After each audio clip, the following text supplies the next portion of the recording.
Hello everyone, welcome back on my YouTube channel. आज हम discuss करेंगे इंटरनेशनल ट्रेड में बेनिफिट्स ऑफ इंटरनेशनल ट्रेड और बैरियर्स ऑफ इंटरनेशनल ट्रेड। ठीक है, ये टॉपिक हम डिस्कस कर रहे हैं आज के इस वीडियो लेक्चर में। एग्ज़ाम के पॉइंट ऑफ व्यू से ये टॉपिक बहुत ज़्यादा इंपॉर्टेंट है, तो इसलिए मैं इस टॉपिक को अगेन आपके सामने एक्सप्लेन कर रहा हूँ।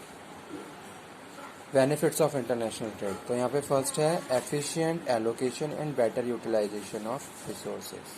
ठीक है, अगर हम बात कर रहे हैं इंटरनेशनल बिजनेस की, तो इंटरनेशनल अगर आप बिजनेस में इन्वॉल्व हो तो you have to do planning, you have to take decisions. ठीक है, कि कितनी एफिशिएंसी के साथ आप एलोकेशन ऑफ रिसोर्स कर रहे हो और कितनी इफेक्टिवनेस के साथ उसको फिर यूज़ कर रहे हो। ठीक है, यानी कि हम जो भी हमारे पास अवेलेबल रिसोर्सेज हैं उनको हम ऑप्टिमम यूटिलाइजेशन कर रहे हैं, क्योंकि हम क्या कर रहे हैं, जो भी हमारे पास ऑर्डर्स हैं उनको हम कंप्लीट कर रहे हैं।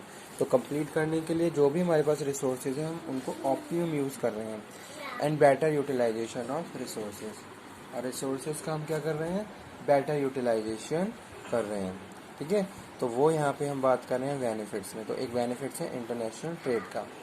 अलग अलग कंडीशन में हम क्या कर रहे हैं, सारी चीज़ों को प्रॉपरली कंसीडर करते हुए, यूज़ करते हुए आपने क्या करा, प्रॉपरली पहले तो क्या किया आपने, जो भी आपके रिसोर्स थे उनको प्रॉपरली एलोकेट किया और उसके बाद उनका बेटर यूटिलाइजेशन किया। Variety of goods available for consumption. ठीक है, सेकंड बेनिफिट क्या है, वैरायटी, यानी कि varieties of goods and services are available in the international market और फॉरेन मार्केट। ठीक है, तो कंज्यूमर के लिए क्या है, एक बेनिफिट है यहाँ पे कि उसके पास बहुत सारी चॉइस है, बहुत सारे अल्टरनेटिव्स हैं, जहाँ वो अपनी इंटरेस्ट अपने प्रीफरेंस और अपने टेस्ट के हिसाब से क्या है, मार्केट से प्रोडक्ट को सेलेक्ट कर सकता है, उसको परचेज और कंज्यूम कर सकता है। ठीक है, नेक्स्ट हम बात कर रहे हैं किसकी, प्रमोट एफिशिएंसी इन प्रोडक्शन। जी हाँ, हमारी प्रोडक्शन की एफिशिएंसी बढ़ती जा रही है। जिस हिसाब से हम बल्क में प्रोडक्शन करते हैं इंटरनेशनल बिजनेस में, तो वहाँ पे हम क्या कर रहे हैं, एक नए नए पॉइंट्स को एक्सपीरियंस कर रहे हैं।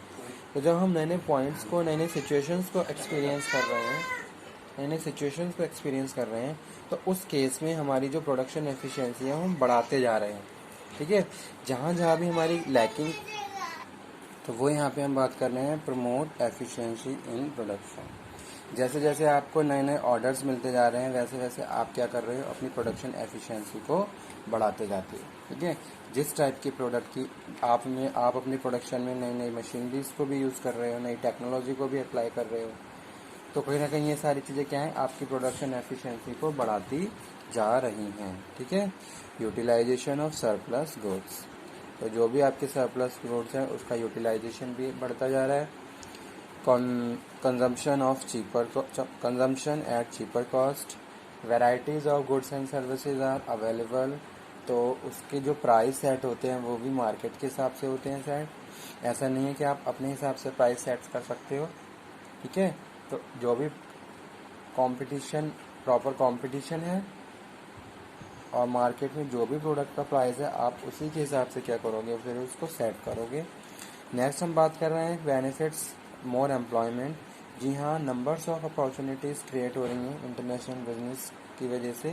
ठीक है, तो जैसे जैसे ट्रेड बढ़ेगा वैसे वैसे इंडस्ट्रियलाइजेशन बढ़ेगा, और जब इंडस्ट्रियलाइजेशन होगा तो कहीं ना कहीं जॉब अपॉर्चुनिटीज़ भी हमारे सामने आएंगी।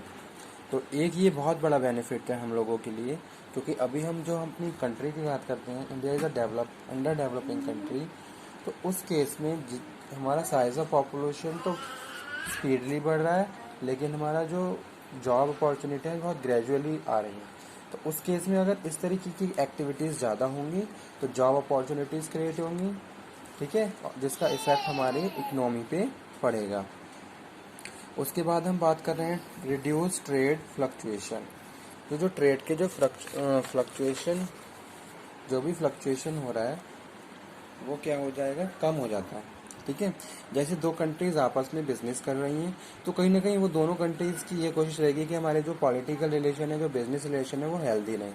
तो उस केस में जो भी हम चेंजेस करते हैं वो उसी हिसाब से करते हैं, ताकि हमारे उसका इफेक्ट हमारे बिजनेस पे ना पड़े। ठीक है, तो ये थे benefits efficient allocation and better utilization of resources. ठीक है, आप सारी चीज़ों को प्री प्लानिंग कर रहे हो, डिसीजन मेकिंग कर रहे हो, तब जाके फाइनली उनको इम्प्लीमेंट कर रहे हो। तो कहीं ना कहीं आपके लिए क्या है, बहुत ज़्यादा यूजफुल, बहुत ज़्यादा बेनिफिशियल है।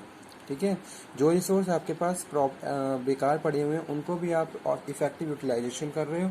इससे आपकी क्या है, कॉस्ट रिड्यूस हो रही है। Varieties of goods available promote efficiency in production, utilization of surplus, consumption of cheaper cost, more employment और रिड्यूस ट्रेड। नेक्स्ट हम बात कर रहे हैं बैरियर्स। बैरियर्स क्या है, कल्चरल बैरियर्स है, पॉलिटिकल बैरियर्स हैं, टैरिफ एंड ट्रेड रेस्ट्रिक्शंस है, मॉनेटरी बैरियर्स हैं और लॉन्ग चेन ऑफ मिडल में। ठीक है, तो ये कुछ बैरियर्स हैं इंटरनेशनल बिजनेस में जो एज अ हर्डल का काम करते हैं फॉरेन ट्रेड में। तो पहला क्या है, कल्चरल बैरियर। ठीक है, कल्चरल बैरियर्स मीन्स टू से cultural difference in the country bye countries. बहुत सारे कल्चरल डिफरेंसेस आपको देखने को मिलते हैं। ठीक है, अगर एक कंट्री है या कोई दूसरी कंट्री है तो दोनों के कल्चर में आपको ह्यूज डिफरेंस देखने को मिल सकता है। उनके रिलीजन के बेसिस पे, उनकी वैल्यूज़ के बेसिस पे, उनके एथिक्स के बेसिस पे, वो किस तरीके से business policy, code of conduct, बहुत सारी चीज़ें हैं जिसकी वजह से culture, language as a barrier का काम करता है। ठीक है, different language create misunderstanding and miscommunication. तो ये चीज़ें कहीं ना कहीं क्या है, हर्डल का काम कर रही हैं इंटरनेशनल बिजनेस में। हमारी कंट्री की वैल्यूज़ अलग हैं, कल्चर्स अलग है, दूसरी कंट्री का अलग है। जब हम दूसरी कंट्री के साथ बिजनेस करते हैं तो हमें वहाँ पे उस कल्चर्स को अडॉप्ट करना होता है, सारी चीज़ों को प्रॉपरली स्टडी करना होता है। ठीक है, सेकंड है पॉलिटिकल बैरियर्स। पॉलिटिकल बैरियर में हम बात कर रहे हैं, अगर पॉलिटिकल रिलेशन हमारे हेल्दी नहीं है, ठीक है, तो उस केस में क्या है, उसका इफेक्ट हमारे इंटरनेशनल बिजनेस पे भी पड़ता है।